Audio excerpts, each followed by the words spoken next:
From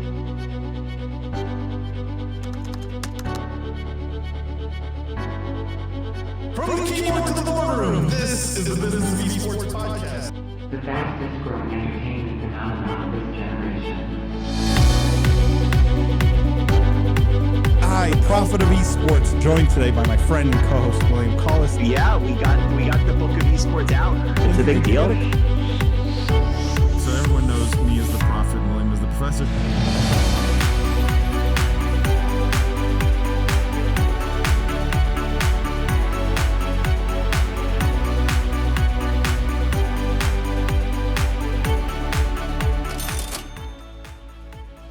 The Business of Esports podcast is sponsored by Esports Entertainment Group, a leading esports and online gambling company.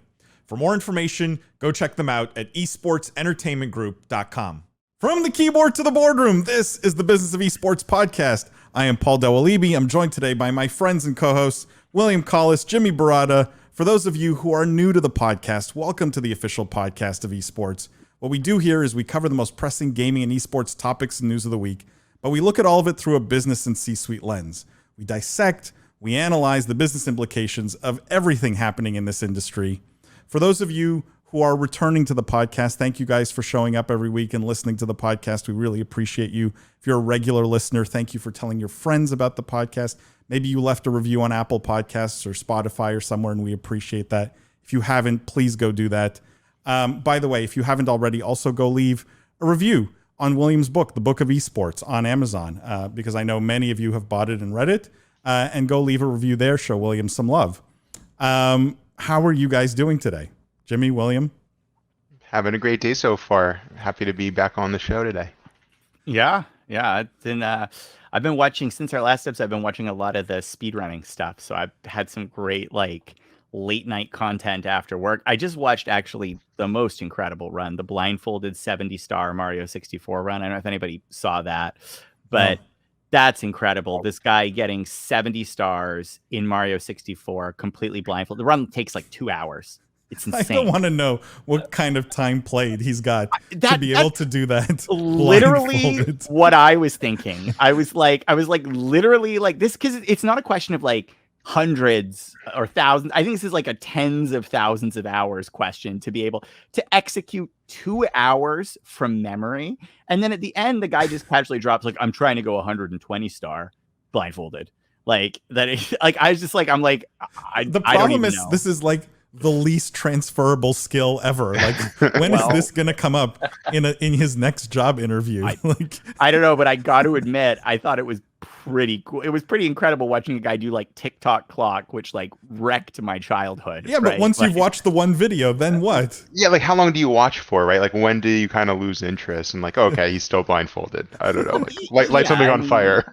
I mean, I don't know, but maybe there's a lot of games he could play blindfolded. I don't know. I don't know how transferable of a skill blindfolded playing is. I guess that's a brave new frontier of esports we'll all get to discover together. You know. I mean, speaking of blindfolded, William, I was the Botes sisters have been live streaming from New York. Obviously, we're based in New York. Business of Esports Studios based in New York, and they were streaming blindfolded chess. Like they had some masters and grandmasters playing in the parks, kind of thing, playing blindfolded, which I thought was cool. But at least that's like repeatable, right? The guy who does the run blindfolded, that's it. There's nothing after that. I don't know. I mean, they raised $3 million, right? GDQ. By the way, that was impressive. Yeah. They always raise a ton of money, though. I'm always stunned with the charity donations that they're able to drive. It's one of the best, I think, PR stories for gaming, right? Like, but then why don't we see more speedrunning tournaments? Like, why don't we see more speedrunning big budget events, big production? It's a good question. I mean, I think there have been some attempts in the past. I think one question that you raised is, maybe it's interesting if every year you kind of see an update on where the tech is in the games, like an AGDQ, but watching it week to week, maybe it's just not that exciting. Maybe it doesn't move that much. I don't know. I mean, I also just think in general, though, like speedrunning is a little underappreciated right now as like, I think people don't pay as much attention to how competitive it can be. And it can be really competitive, which I think is really interesting. So is it like the next League of Legends? I don't know. But is it an area of esports I personally enjoy watching a lot? And what I characterize as an esport? Absolutely. Yeah. For me, speedrunning will always be like great second screen content. It's like, it's great Oh. to have there, but I don't know if I would sit down and actually like consume it as the primary thing I'm like focused on. Well, I don't know. I mean, it's interesting. I mean, I agree with you, but then, you know, but I do think one thing speedrunning has going for it, and then we should probably, because we have a fantastic guest today, we should probably pivot and Patiently talk waiting. about. I did not mean to set us down the path of like speedrunning as a dialogue tree decision, but yeah, I mean, one thing that I would say about speedrunning that might be potentially interesting is I think the specialized game knowledge required to appreciate it is a lot lower, right? So like if I think of like, I don't really watch esports that I don't really play because I don't know what's going on, right? Like I have no idea. I'm like, oh, that ability is very brightly colored, thanks, you know.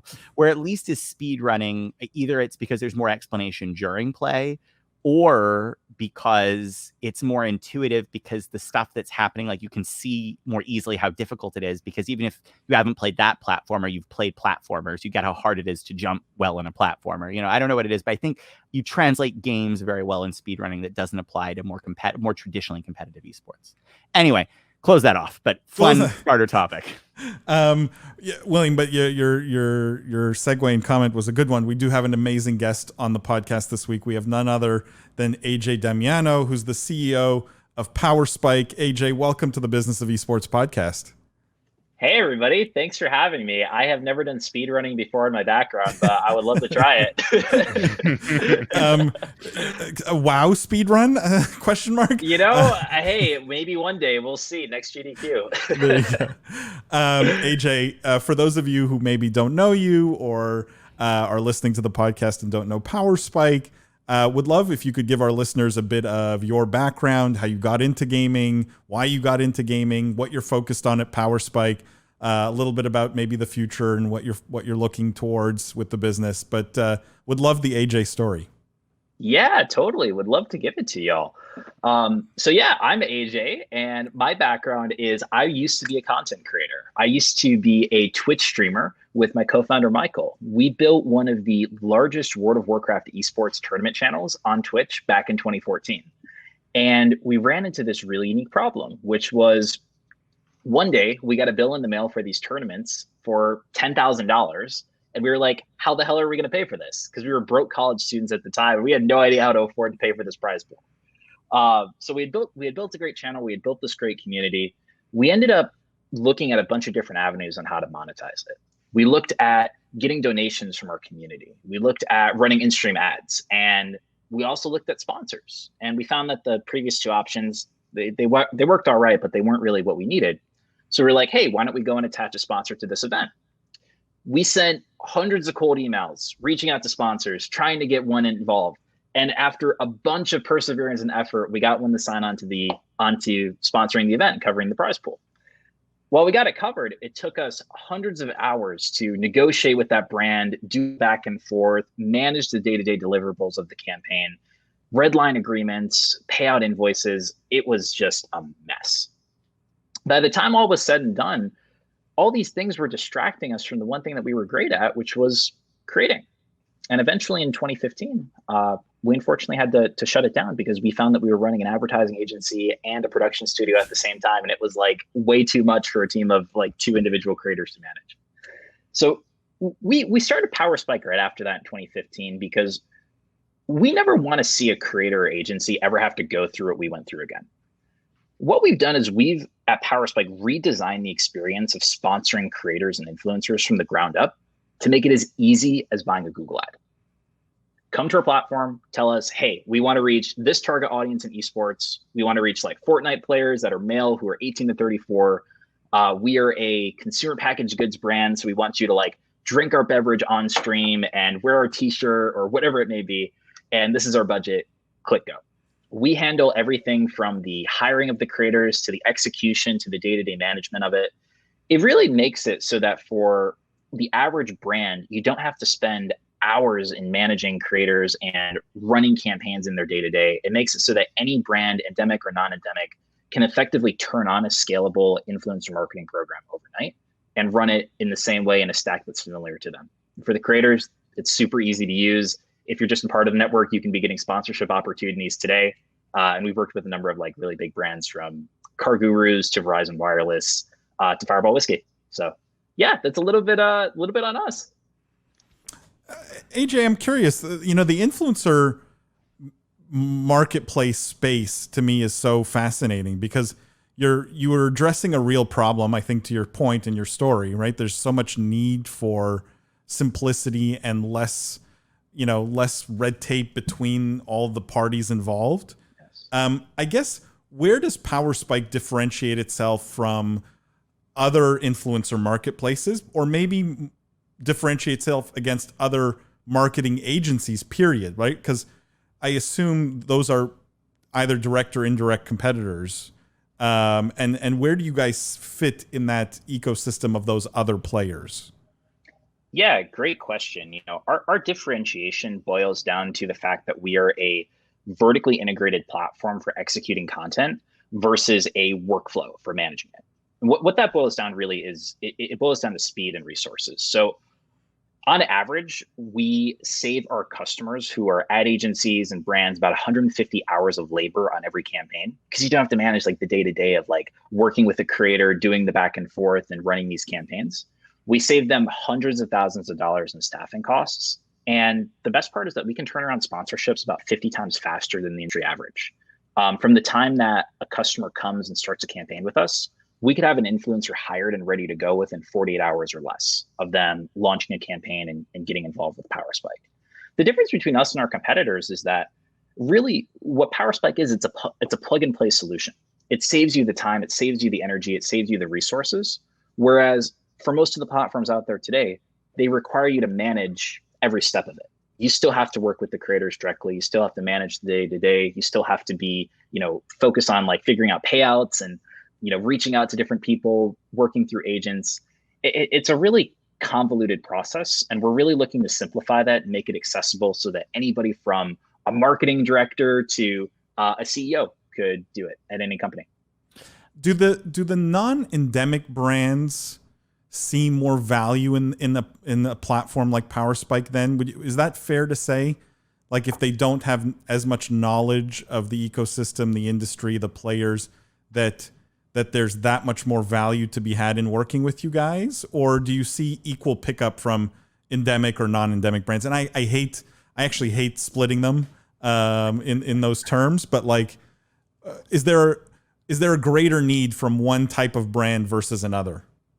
Yeah, I mean, for the non-endemic, it's a great question. And there's definitely an information arbitrage that a lot of these non-endemic brands that are coming into the space have to face. They don't know the right creators to work with. They don't know the right ways to navigate esports and gaming in a really authentic and original way.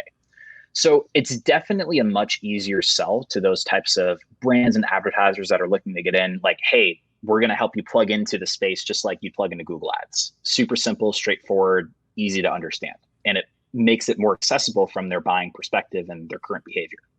For the non-endemics, though, it's a really interesting case because we've had a number of game publishers who have come to us, and we're actually running a few really exciting campaigns right now for a few up-and-coming games in the space. But for those companies, what we really enable them to do is effectively turn on their influencer program overnight. You might have to spend days managing, reaching out to creators, having to manage back and forth over email, negotiating terms, setting a custom contract for every creator. With us, it's essentially like, hey, this is what I'm looking for. This is what I want to do. Hit go. You're done. Like 48 hours later, you have an influencer program. It's really plug and play. And it makes existing programs a lot more scalable in the space for many existing endemics. William, sorry, I know you wanted to chime in before. My question is how your background as a World of Warcraft content creator influences how you approach a service like this. And I guess maybe the most direct way to ask that is, what's one way you've designed or built out or featured elements in this platform that basically is driven by your own experience as difficult as on the content side? Because you're talking a lot about the benefits to a brand. I'm curious about the benefits to a content creator, who uses Powerspike. Totally. Yeah. As former creators ourselves, it was a huge problem that we experienced of just how difficult it is to get a sponsor. Like, everyone has their own individual approach today to reaching out to a brand or advertiser. Some approaches work pretty well. Other approaches might not work that well.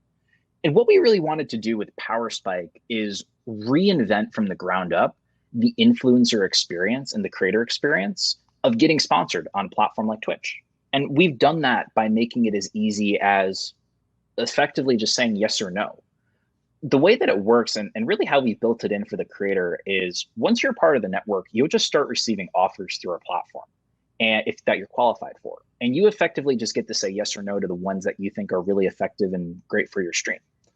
We've really tried to build in a great support layer on the side of our creators to make sure that they feel very well aligned with what the brand is looking for. And if they have any questions or if they have any challenges with the campaign, that they can reach out. The other thing that we've done in the design, which I think is really powerful, is creators and influencers, what's so important about them is the authenticity piece of it. You don't want to just have like prepackaged creative and like say, hey, give this brand like, read off the script and promote this product, sell your soul. Nobody wants to do that, right? And from a creator's perspective, it can be draining at times. So what we've tried to do is give creators the control over the creativity of the campaign. So what we'll do is we'll go to creators and we'll say like, hey, you need to unbox this product on stream, or you need to play this game on stream for 2 hours. But the individual requirements of the campaign are left pretty broad. So as an individual creator, like you get to run the show, you get to promote it in the way that you think is right. You get to speak in a way to your audience that you feel is authentic and real. And we feel that those types of things make all the difference in the world when it comes to the end creator experience and the results that the brand are going to get, quite frankly, at the end of the day. AJ, is the goal then to go get, and this is a bad example, but like the XQCs of the world signed to the platform? Or would you rather have like 10,000 long tail, streamers that get about, 20 to 100 view? Like, is the goal here to capture the long tail with a platform like this? Or are you really going for the very biggest streamers in an ideal world? Yeah, we try to focus on a little bit of both, actually. We do a lot when it comes to helping to decentralize sponsorships and helping smaller creators who traditionally wouldn't be represented or wouldn't be eligible for different types of campaigns to get involved. The great thing about this technology is that if you're a smaller streamer, you're now a part of a network with effectively like a dedicated team behind you who's going to be, selling you to different brands, helping to get you sponsors, really acting to a degree like how a traditional agent would to help you get different deals and sponsorships. But at the same time, what we've done is we've established this amazing ecosystem of partners around Powerspike to help support our branded campaigns as well. So many of the top esports agencies and teams we've had the opportunity to work with in the past and bring their talent into some of the Powerspike campaigns. And what we believe is that all ships rise together in this space. If we can partner with the people who are representing top creators in the space, if we can bring that talent into campaigns and also help some of the mid-tail people and long-tail people as a result, we think everybody wins in that situation. So for us, it's been a mixture of partnerships with the top talent agencies and teams, and then also our own in-house network of about 60,000 creators. So the agencies aren't threatened by you? No, they're our partners at the end of the day. I mean, that's interesting. And I mean the talent agencies, right? Because I assume the marketing, the traditional marketing agencies, right, that work with Coca-Cola or, Procter and Gamble, right? Like the agencies of record for those huge companies, like is your approach with them to be competitive in the long term, or really your approach to them is, hey, you guys don't know much about gaming. We can be essentially your gaming arm without you guys having to hire an extra body? No, not at all. The talent agencies are our best partners at the end of the day. We think that talent agents and managers have a very important place to and role to play in the gaming and esports space, especially as talent gets bigger and begins to grow up and needs greater representation. We work hand in hand with them to help execute campaigns together. We help the agents and the managers make money. We help the talent to make money. Everybody really wins at the end of the day. We think that they're an extremely important part of the ecosystem. They help us when it comes to executing campaigns and making sure that everything is compliant and up to standard. So no, we love our talent agency partners, and we think that they're they're amazing, and we hope they love us too. On the advertising agency side, we partner with those agencies directly, and we help them save a ton of legwork in the process, up to 150 hours of day-to-day management, back and forth negotiations. Really, we're just trying to be like the front end for esports and gaming influencers. Really make it simple for anybody to get involved in the space and create a lot more accessibility for agencies to get in. AJ, do you find that certain types of streamers or content creators are more effective sponsor driver or like drivers of sponsorship returns than others? I'm just curious, like, is it the sort of thing where like, Dota players are just awesome to sponsor? There's something about Dota that just makes it special. Yeah, I know. I'm just curious, like, do you notice anything, like any interesting trends in how games or types of streamers perform? Yeah, it's a great question. In my experience, I found that it varies very much brand to brand, and like what they're looking for will be a big determining factor of the type of creator that you're going to go after. The common knowledge that people have in this industry is that, okay, micro influencers and people who are kind of in that mid tail are going to outperform the short tail creators on a engagement per viewer basis. And typically this is true. The communities are a lot more engaged, they're a lot more tightly knit, and you can really do these campaigns for like per viewer engagement return on whatever you're spending.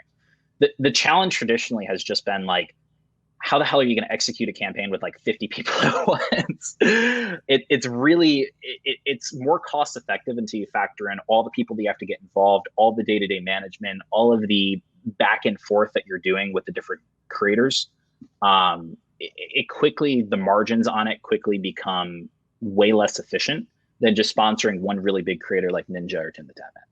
So we, I guess for us, like we really think about it in a way of, for our platform, we're making sponsoring a large amount of micro creators at once possible through technology, through automation, and through a better experience. Is there any size of influencer at which, AJ, that they're not valuable at all? As harsh as that sounds, like is there like what is the floor from a when I value to a brand standpoint? Williams streams blindfolded Mario 64 channel to 2 viewers. Like, am I not helpful? Like, that's an interesting question. Yeah, it's a great question. It's really hard to put a number on it. What I will say is that I don't know if I look at it in the perspective of like, if you're under a certain like threshold of average viewer, you're just like not valuable. I more so look at it as like, there are different places in a creator's time should be focused on building a community. And if you try to bring in the brand element of that way too soon, it's really going to hurt both the creator and the advertiser at the end of the day. And it just doesn't make sense to get involved at that early stage. My advice to creators would be like, if you're still like very early on, if you're, still around the range of like pulling in, anywhere between 2 to probably up to 50 ACV, you probably want to focus on at this point, like continuing to build your community, continuing to grow and expand your fan base. And then over time, you can start to bring in those creators, those brands and advertisers as you start to get bigger. There's no real hard and set rule, but I think what's more important than the numbers is, have you effectively built a community, and have you been around long enough to build a really great community that can activate on behalf of a brand? So I'm curious on that brand side then, what trends are you seeing in terms of, as far as the creators that you provide them access to, what trends are you seeing that the brands are asking, hey, I want to get in front of this demographic? And what games do you typically find yourself plugging them into? You have a whole host of creators. Yeah. What's really popular and trending right now? Because obviously we all know how massive esports is in terms of audience. It's not just Gen Zers, right? US Gen Z males, but I'm curious what the brands, what value the brands see in us. Yeah, for sure. So It really does vary depending on the type of brand that you're bringing in and the level of like the size of that company. So brand safety is actually a really, really huge concern when it comes to Twitch for a lot of companies that are looking to get involved. This becomes a really, really large concern when you get into like the Fortune 10s, like, you know, the big multinational corporations that are like, you know, traditionally more family friendly, are like selling, you know, very much like consumer packaged goods or foods. You know, it's like when you get into those types of organizations, very quickly the requests that we're getting are like, okay, we want to find a streamer who doesn't swear, and we want them to be playing a game where there's no violence in it. There can't be any kind of animated blood or anything of that nature, and it's got to be like, you know, totally almost like read from a script in a way. We tend to try to avoid these types of clients because we don't think that Twitch would necessarily be a good fit for them if the creators aren't able to be authentic in the process. You know, yeah, you can limit your swearing a little bit. Yeah, you can, you know, do a few things to make it a little bit easier, but you can't take the soul out of it. And I think that when you try to rip the soul out of like what Twitch is at its core, it's live content. It's a little bit more raw, but it's certainly massively authentic. If you're not comfortable with that, then you probably shouldn't be involved in the gaming space, or it's just not the right fit for you right now. For some of the kind of middle tier brands, it really varies. Like we've seen a lot of requests around like MOBA games, like League of Legends, that they want to get involved in. We've seen also a massive amount of interest around like esports teams and content houses. So a great example would be like Fireball Whiskey and the Mob. This was a campaign that we did earlier last year. It was super cool. The Mob, they were like a team of content creators from 100 Thieves. They're really great guys. I'm close friends with all of them. And we had this opportunity to run a campaign where they were like taking shots of Fireball Whiskey and playing poker on stream. And it was like the most badass thing. It was Fireball Fridays. And it was things like that. It really resonated with the audience. We were seeing people tweeting at Fireball, like, you know, going out to their local grocery store to go, you know, grab a whole bottle of Fireball and like down it with them. It was a blast, and it was really a lot of fun. So I think that the categories of interest, it's persona or type of creator or group of creators. AJ, what does the flip side of an activation look like in terms of like reporting, data, you know, ROI? This, I think, has been a little bit of a black box in the gaming space up until, you know, maybe a couple of years ago.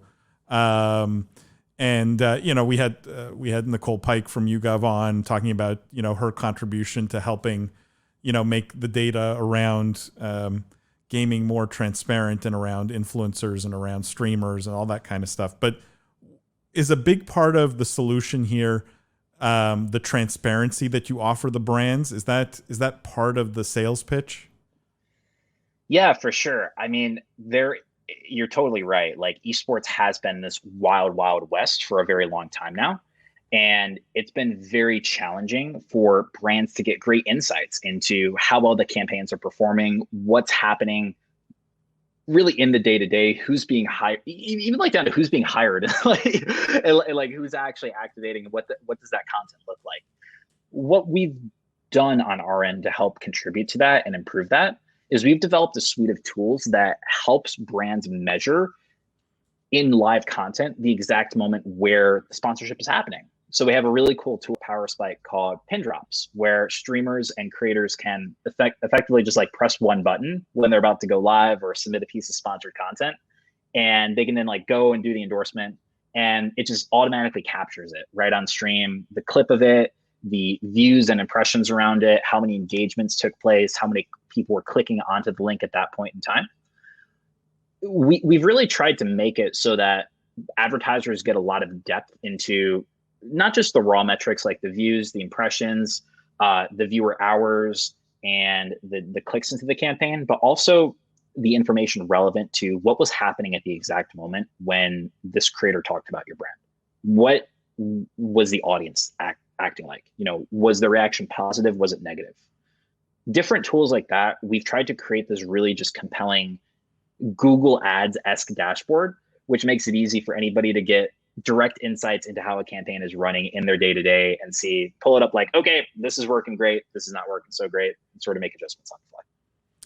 I'm curious. It's a question I've asked in different ways to other guests, but like in your interaction with brands, how many truly are at the stage where they care about hard ROI, or are many still at the stage of experimentation in your experience? Like where is the industry at from your perspective there? We're definitely still from my experience in it, at least, we're definitely still in a stage of like experimentation and or brand awareness. And I'm not sure if it's necessarily like just where the industry is at, but it's where Twitch is at, and it's where these platforms are at. Creators, Twitch, like they are great channels for driving brand awareness. And that's not to say that they can't drive ROI. Like, God willing, these campaigns drive massive amounts of clicks. There's great engagement rates. We see fantastic rates of people, even on digital products, going and signing up on the site and converting. But primarily Twitch and esports, in our experience, has been more of a brand awareness channel at this point in time and an upper funnel channel in the buying cycle. I do think that there are opportunities for performance marketers to get involved, but with any type of marketing channel, you have to give it its time to show results. Want to sort of turn it on overnight and say like, okay, I turned it on and I instantly got results and it instantly worked. And I think that for any marketer, that's probably the wrong mentality to have. It's gonna, whether it's influencer marketing, whether it's Google ads, whether it's paid social or events, every channel is going to take some time to get right. And you have to give it, at least in our perspective, about 3 to 6 months to really nail down the right creators who are going to speak authentically on your brand, and to see and measure if your investment and if your spend is actually giving you deliverable results. So all in all, Twitch gaming, mostly a brand awareness channel right now, but totally opportunities down the road for performance marketers, and especially people who are to commit more longer term spends and see how it works out. How big is the threat from just the space? Like, to me, sorry, AJ, let me try and phrase this better. There's this interesting threat and opportunity with influencer marketplaces, which is, as the space blows up, right, gets bigger, more gaming, more streaming, more viewers, like just all the numbers are sort of on this hockey stick kind of trajectory. There's obviously a huge opportunity for companies like Powerspike, right? The flip side in my mind is like, do the brands get so sophisticated that they don't want any outside help, right? They've got a team of 5 people that are only looking at the gaming audience. And there's probably no good, we're all sort of hypothesizing, but obviously you see the opportunity side. Is there any part of the risk side that keeps you up at night, or not at all? Yeah, I mean, it's a great question, right? I think that there's a place for everything, right? There's certainly a place in esports for the in-house team of influencer marketers who are going out, creating really authentic campaigns with creators, and are working and partnering directly with the talent one-on-one. Totally. We don't see that necessarily going away at all. Actually, the way that we look at it is, even today, if you take it back to kind of like programmatic advertising and how that was like in the 90s, everybody used to have to reach out to a brand that you want to advertise on directly, or a website you want to advertise on directly. That used to be how things went. And that's still done today. If you want to do like a takeover of the Twitch homepage, if you want to do, get integrated on a certain like social platform, or not even social platform, but like a fan website, and do like some kind of like really cool website takeover, you still broker an agreement with the website owner directly or the publisher. You're creating something really cool and unique. You're updating the whole backdrop for the website and doing like some kind of like really unique takeover. There's a place for those things, and there will always be a place for those things. But what programmatic did was it created accessibility. It made it so that you didn't have to do all those things and you could still place the ad. You didn't have to do all this massive amount of reach out. You didn't have to do all this massive amount of customization and negotiation. What it did is it standardized effectively the different types of ad packages, and it made it accessible so that anybody from a mom and pop shop to a Fortune 500 marketer could get involved and place an ad in front of the target audience they want to reach. We sort of see our platform doing a similar thing, where there's always going to be a place for the in-house influencer marketing team. We don't ever see that going away. Those types of teams are super important and will serve their place for really unique custom branded content. But what we're trying to do with Powerspike is standardize it. We want to make it so easy and accessible that anybody from, again, a Fortune 500 brand to a mom and pop shop can get involved in this space without having to understand every single little intricacy of how things work. And what that means is it's going to mean more revenue and more income for creators at the end of the day in their pockets. And it's going to mean a lot more brands getting involved in the esports and gaming space that might not have been able to get involved before. That's what we believe the power of accessibility is. I love that answer. Just like super smart analogy too. Guys, William, Jimmy, I don't know if you guys have any other questions before we move on to some news here. I think it's fascinating, but I think it's time to do some news. I don't know, Jimmy, you say news time? Let's go for it. Lightning round, yeah.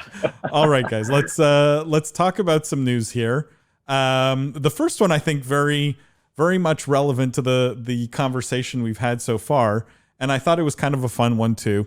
The headline here: esports organization 100 Thieves announces collaboration with luxury brand Gucci. There's not much in terms of the details of the collaboration in this specific article.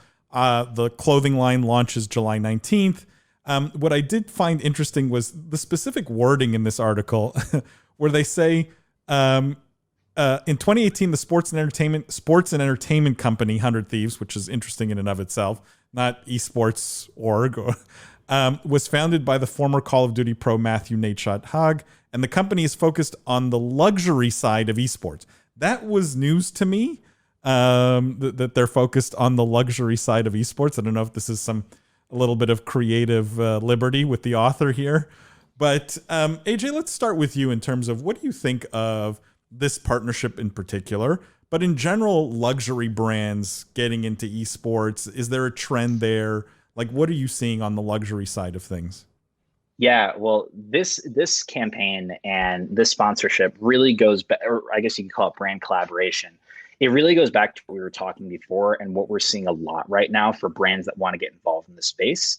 They're looking for the content houses. They're looking for the groups of creators who they can put behind their brand and effectively like kind of tentpole around and get into the space in a really authentic way. What this collaboration does, they're really using the goodwill of 100 Thieves. They are like the darling child of the esports gaming space. And they're able to take all of that brand momentum that they have and attach their name to what has been like really successful clothing lines. I'll give you I totally love 100 Thieves. I've bought a ton of their clothing before. It's absolutely amazing. It's a really smart collaboration because they're taking the goodwill and the proven model of 100 Thieves being able to do merchandising and being able to do these clothing drops, and they're attaching their brand to it, which is like, it elevates everybody all around. It elevates 100 Thieves because it establishes them even more as a luxury brand. It elevates Gucci because it gets them into the space in a really authentic way. And then it's great for the creators because they get recognized in an endorsement like this. Let me ask the tough question here then. And I've asked this before in similar kind of articles. Who wins bigger here, right? Who benefits more from this? Is it Gucci or is it 100 Thieves? And Jimmy, William, if you guys have thoughts on that. The fact that, you hesitate a little there, AJ, is sort of the concern I have with some of these things, which is like, Gucci is a brand that had, I'm not criticizing, 100 Thieves is an incredible brand, right? I'm not, trying to, but also Gucci is a brand that's been built over decades, right? It has a very specific meaning. It's carved out an identity in the extremely competitive, high turnover, high fashion space, right? And it's also a household name. I am not a particularly fashionable dude, right?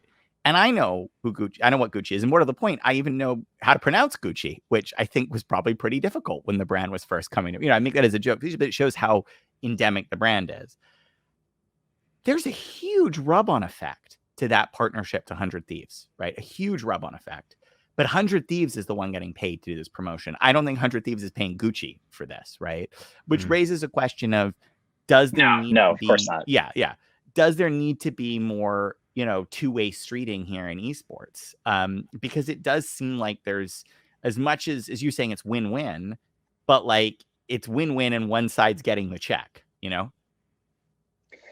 Yeah, I mean, one side is getting the check, but I don't know if there's necessarily a better way that Gucci could have gotten involved in the esports and gaming space. They're a luxury brand. They want to be hooked up with a luxury team. And 100 Thieves brings that to them and all of their goodwill and association with a brand like Gucci. You know, in my perspective, I don't necessarily know if there's like a one brand winning a little bit more over the other here. I think it's just a badass deal. I mean, in a sense, like Gucci is getting involved with one of the top teams in the space. They're coming in a really authentic way, and they're getting a tremendous amount of brand exposure through what has been established as like the luxury team of esports, which is 100 Thieves. And then for 100 Thieves, it just elevates their brand even further because it shows like, hey, we're partnering with like one of the top luxury brands in the world. Like, this is who we are. I sort of, I don't know if sure, there's always money that's going around, but I think at the end of the day, it's just one of those partnerships that makes a lot of sense, and both the team and the brand can win a lot off of it. I mean, you can kind of go back and forth for days and say like, well, you know, maybe this team won a little bit better than this one, but I think it's just one of those types of deals where it's just like a kind of a match made in heaven. You're sort of saying brands, like it's not a zero-sum game with brands, right? Like part of the magic of brands is like, it's not like Gucci has to lose for 100 Thieves to win. Like it's okay, branded deals. Yeah. Which is why I phrased it as who won bigger, not who lost, right? Like there was, I'm not saying this is obviously a win-win. Like we're talking about 100 Thieves as a luxury brand. This is the first I've ever heard of this, right? Like we've never really talked about 100 Thieves as a luxury brand. We've talked about them as a lifestyle brand. We've talked about them as a hoodie org. But like, so clearly there's a win here. If part of the conversation is, wow, now 100 Thieves is a luxury brand. Jimmy, I don't know what you were going to say. I think that's why 100 Thieves is the winner here. You know, I don't see them as necessarily collecting a check.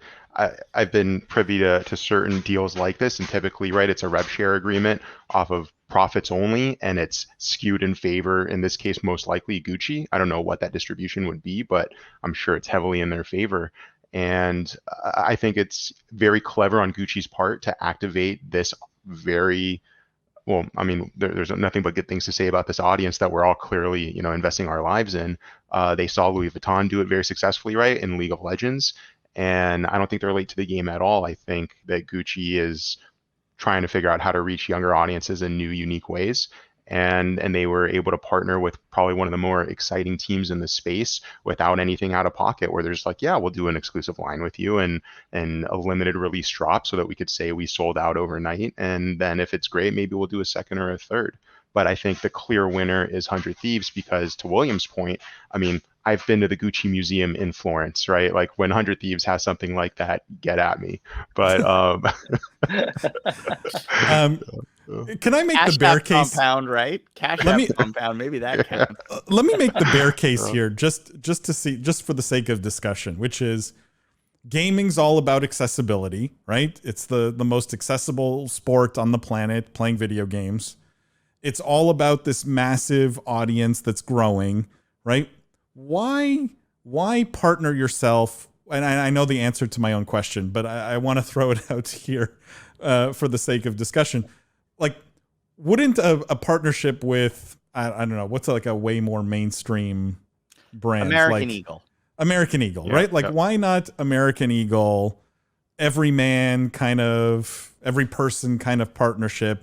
Like, a future where 100 Thieves hoodie is $500 to me may seem like a miss. Yeah, but I mean, have you seen how expensive the 100 Thieves hoodies are today?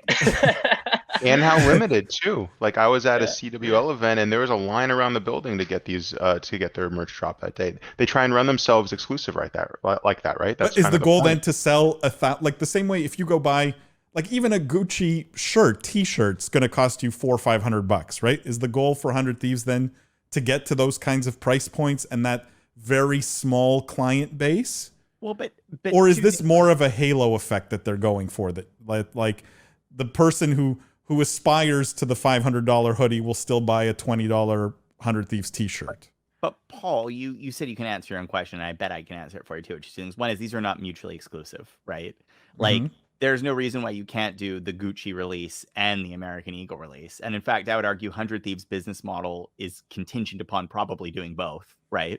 Yep. So that's the first piece. But the second piece is it's always easier to go down market than up market, right? That's just true, right? Like it's always easier to take a brand that has cachet and exclusivity and make it a little bit more accessible than take a brand that is considered very accessible and move it above market and up market. And I'll give you the classic example here: McDonald's. McDonald's is an incredible brand, incredible business, but if McDonald's, like, think of how much difficulty it would take for McDonald's to open Come a on, 5-star restaurant. McCafe. Like, Yeah. not fancy enough for you. Literally, this is one of the most powerful brands in the world, and I would defy you to come up with a strategy that lets them move up market. Like, I would defy. No, it's a good you point. to It's a do good that, point. right? It's a good point. Yeah. It just seems counter to the trend of like accessibility in gaming. I don't know.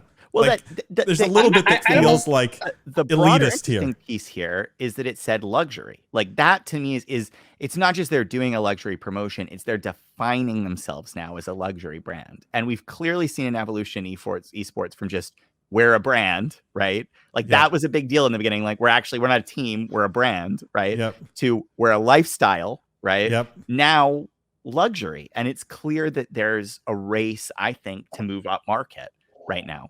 Whether or not that's because upmarket correlates with legitimacy and there's still a crisis of legitimacy to some extent in esports, whether it's because that's where the money is, or whether it's because, that's the best way to monetize the engagement these brands have today, because maybe they have extremely loyal fan bases when it comes to purchasing, right?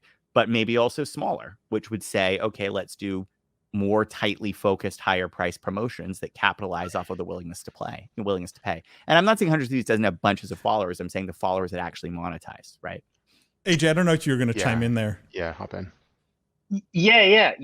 I what I was going to say is I don't know if 100 Thieves has ever tried to be a part of their business model and what they want to achieve. Like whenever you're doing like drops of like clothing lines, whenever you're, getting people, like having limited edition drops and like trying to get people really excited, you're building a luxury brand at that point in time. Like Supreme, I guess over time would be the example of like the company that really started a lot of this whole craze. But, there's no such thing as like a broadly available drop, limited edition, broadly available, like it contradicts one another.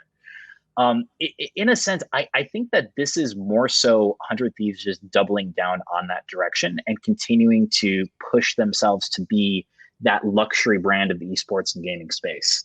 And, the one thing I'll add is like, I lost my train of thought. Hopefully it'll come back to me soon.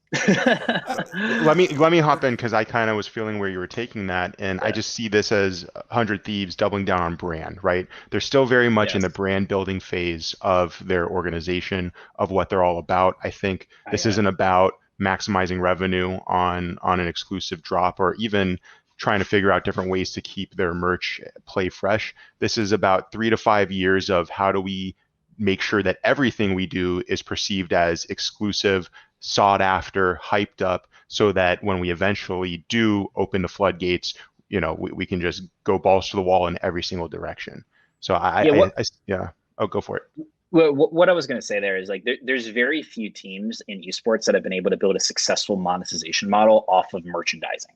100 Thieves is really the exception to this rule. Them and maybe like TSM and Cloud9, like those are really the teams that have been able to effectively do it.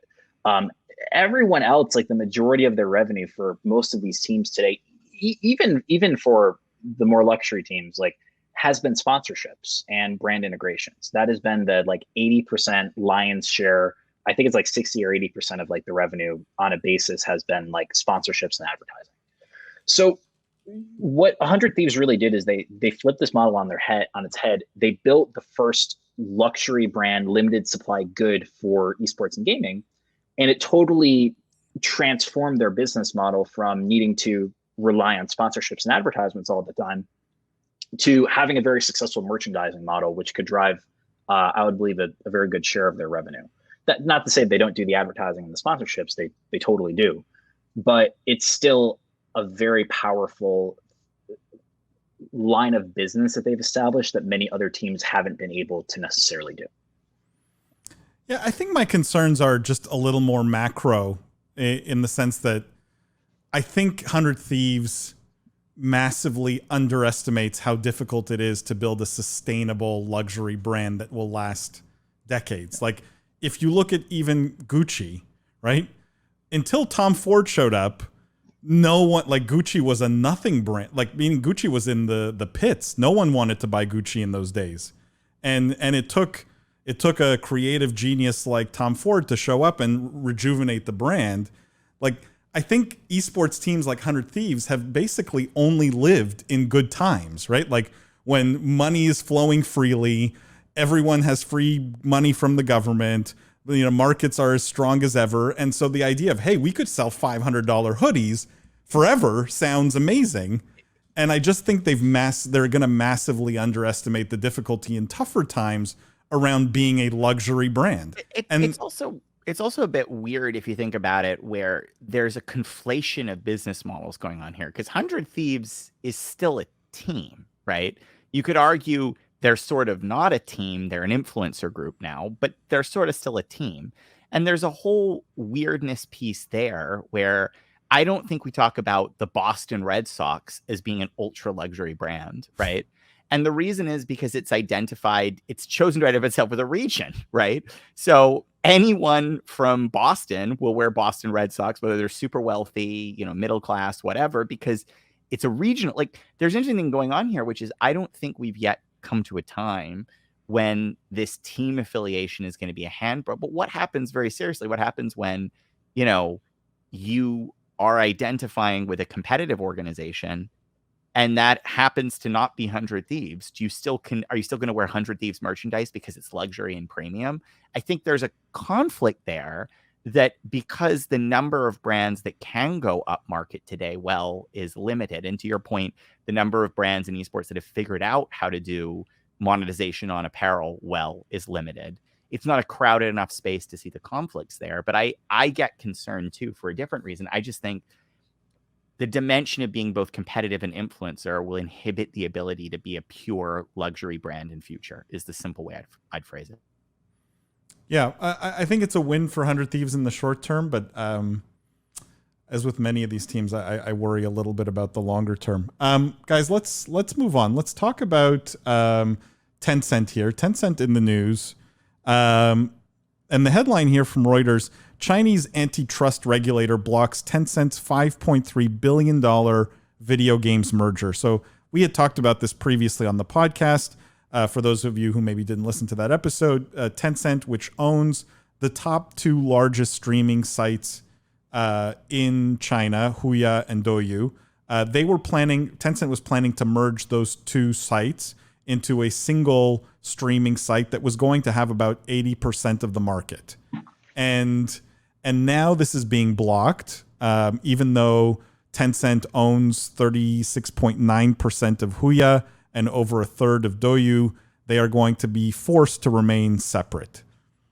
AJ, let's start with you. And I'm curious, where do you see in general, before we jump into this specifically, where do you see in general the influencer market in China? Are there differences in the streamers and streaming sites? Are there peculiarities about that market that stand out to you? Do brands ask about activating there specifically? I'm curious about sort of the general view of that market from a streaming and influencer perspective. And then what do you think of Tencent trying to consolidate and have one much larger player here versus smaller players? Yeah, well, first off, no wonder they wanted to consolidate. It was probably costing them an arm and a leg to keep content creators on both of the platforms. What I mean by that is, what's been really interesting, there was some news that came out today that Facebook is going to be offering $1 billion to creators to have them use their platform and use their tools. And Facebook Live has been doing this for a very long time, where they've been paying creators to, or it seems like a long time, right, in the United States, where they've been paying creators to live stream on Facebook Live exclusively. YouTube did some of this. Twitch has done some of it. What you're seeing in the US is something that's been happening in the Asia Pacific region for like years now, ever since live streaming was a thing. there has been a huge competitiveness between the platforms to pay for talent and to lock up that talent exclusively within their network. Tencent consolidating them is a very smart move. It allows them to bring all the talent together into one place, all the network effects that talent brings, and likely, yeah, it probably would have been a monopoly. It probably would have crushed anybody else that would have tried to get into the market. So no wonder Tencent would have wanted to do this, because it would have saved them an absolute massive amount in the fees that they're paying creators to attract them to their platforms. In terms of like, from the brand side of this and brand integrations and just tying that up, like we're seeing a lot of this in the US right now, where platforms like Facebook, Twitch, and YouTube are spending a lot to attract creators to their platforms at the end of the day. Even Mixer, they, remember Mixer? They they brought Ninja over, they brought some of the biggest names on Twitch over. And for a time, they were able to grow like that and build an audience. But I think what these platforms are going to find is that when the only thing you're doing is paying a creator to come over to your platform, the creators are going to stick around for only as long as they have to. MLG found this lesson out the hard way. Mixer found this lesson out the hard way. The platforms in the Asia Pacific region have found this lesson out the hard way. It's very difficult to sustain that strategy for a very long time. It's great for the creators. They get paid a massive amount of money, which is awesome. Go creators. But for the platforms, the strategy doesn't work for that long, and eventually it burns out. So, as far as this, as far as this merger goes, like kind of my high level thoughts, like good on Tencent for trying to do it, but makes sense for why it was shut down. In terms of like brand integrations and what we've seen, we don't do too much business in the Asia Pacific region, so it's probably a little bit out of my water to speak on it. But that said, these are two of the biggest live streaming platforms out there in the Asia Pacific region. And like, if you're a brand, if you're an advertiser, like Twitch has not gotten a ton of market share over in that region so far. So it'll be interesting to see, I think, out of this, what Twitch is going to do. And if Twitch might look to create a more competitive strategy in that region, because they're primarily US and Europe right now, and they haven't captured probably anywhere as much of it as they'd like to. Yeah, see, I wonder if Twitch would just buy one of these guys now, because you have a big problem as Tencent, which is, like, you're right, it makes no sense. This is sort of the problem of doing super well, right? Like, you have two investments that have panned out. It's not logical, because you have to run these as competitive as to each other. You're only going to cannibalize one business to another. You can't put them together now. That probably says to me, you divest one, right? Like, if I can't merge these things together, unless I'm never going to be able to get the synergy out of the assets working together that I'd like, I probably need to find a way to start to exit. Who might want to buy in? To your point, another streaming platform looking for market share in Asia, and Twitch is probably YouTube. the best one. Or Facebook, or lots of people could be interested in this. So I think my suspicion is this is not the end of a merger. It's the beginning of an acquisition. By who, we don't know. I'd also add on to it, though, it is a bit of a pity, and it raises a question about Tencent combining other things, because the reality is Tencent's been so successful, a lot of their things have gotten big market share, and a lot of their things might do better if they were consolidated together. Case in point, publishers, right? I often wonder, we see a trend towards mega publishers over time. I often wonder if there might be benefits for Tencent to consolidate their publisher holdings, right? Certainly there's a significant economies of scale there. And the studios are always run semi-independently anyway. So, it's just a thought, but it is a concern that, Tencent's buy everything, we're smart, have it do well strategies work super, super well. What happens when everything you buy works out? Turns out you have a different type of problem to navigate. And so I wonder if this is, like I said, this could be the beginning of a divestiture opportunity for them. Isn't it more likely, though, that they'll just force both sides to collude, essentially? Right? Hey guys, stop paying so much, both of you. Like, let's all play nice, right? You're all Tencent employees, essentially. Like, isn't forced collusion here probably a more likely scenario? I hope not. I think maybe forced differentiation is one, right? True. Where they might say, okay, you know what? We can't have two, so you be the one for esports, you be the one for just chatting. I think there could be more of a heavy-handed direction like that taking place. But yeah, I no, I would hope not, Paul. And the other question I have is, AJ brought up a great point, which is consolidating these would have saved Tencent a bunch of money, right? And so the logical conclusion is, well, this must be good for the creators then, right? Because they maintain some level of bargaining power. But in reality, are creators better off with one large platform with all the eyeballs? Like, would creators be better off in the hypothetical world where Facebook Live, YouTube Live and Twitch were all just one business, one company? Yeah, particularly when the earnings for the creators don't necessarily come directly or entirely from the platform, right? Like there's sponsorships and other things that get done directly. So the pricing power of the single destination is significant, but it's not the only revenue source these guys get. That's really interesting. So that was my first thought when I saw this article, because I used to distribute tournaments on a third platform in Asia, and the first thing I thought of when I saw this was, well, now we're going to be competing with all these much more successful, creators or pages or pieces of content. So actually, I'm more curious into AJ's insight there, just because of all the work you do with creators on what effect you would see there, if Twitch and I don't know, YouTube merged, right? Like how would Facebook creators feel about that, or vice versa? Yeah, it's a great question. There's a great argument to be made that the network effects and creators going all onto one platform, that is where all the viewership would effectively go. And it would be better for creators to just have one platform that they could build themselves on, to grow and become bigger. But I don't like that. I don't like it for a number of reasons. I don't like it, one, because there's a ton of power that's placed in the hands of one single platform. I think choice is really important for platforms out there and for creators, that you can choose, like, hey, do I want to stream on Twitch? Do I want to stream on YouTube? What are the benefits of it? I think it's important for differentiation for these platforms to compete. I do think that there always will be some degree of a category king in the space, like Twitch, for example. Twitch is the category king of gaming live streaming. They hold the majority of viewership on Twitch, on their platform by far. But I think that competitors and other options are very important for the creators, so that they have bargaining power to go out and try different other platforms if Twitch isn't working for them.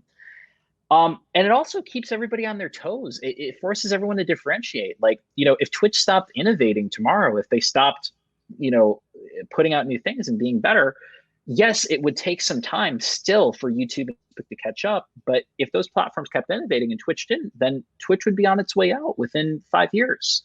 So I think that the competition is very important. I think it helps differentiate the platforms for the creators. I think it helps give the creators the buying power at the end of the day. And I think it gives a better experience to the viewer, because everyone is forced to continuously get better and improve. I do think that there's an argument to be made that if everyone was just localized on one platform, creators would just have the most viewership there, and they could more easily monetize and get different branded opportunities. But I think at the expense of all the other things that I mentioned, the differentiation, the competitiveness, the better experience, I think it pales in comparison to them. It's an interesting thought. If Twitch stopped innovating tomorrow, I think YouTube gaming would be in real trouble. They wouldn't know what to copy. There's not much original thought coming out of that place. On that note, AJ, how can people find you if you want to be found? You can check. Or where can they follow you or Powerspike, etc.? Totally. So my handle on Twitter, it's at PS_desecration, or just look up AJ Damiano. And then our handle on Powerspike on Twitter is at Powerspike, and our website is powerspike.tv. Cool. And for business people maybe listening who may want to work with Powerspike, I assume you can be found on LinkedIn, places like that, right? Absolutely. Just search LinkedIn search Powerspike on LinkedIn, I should say. Or AJ cool. Damiano if you want to connect. Thank you so much, AJ, for being on the podcast, for all the insight. It was amazing having you. William, Jimmy, thank you guys as always. For everyone listening, just a couple of reminders. One, We do a live stream every Wednesday evening, 8:30 p.m. Eastern time. It's a lot of fun. It's like the podcast, but it's interactive, and we get to all the news stories that we couldn't fit into the podcast. It's a bigger cast. So highly recommend. Bring your friends, bring your family, bring your colleagues. We have a lot of fun with that live stream every Wednesday evening, 8:30 p.m. Eastern time. Also, make sure to follow us everywhere on YouTube, on Twitter, on TikTok, on Instagram. It's all at Biz Esports everywhere. And if you haven't already, don't forget, go leave a review on William's book, The Book of Esports, on Amazon. I know he will appreciate it. And as always, guys, thank you for tuning in, and we will see you next week.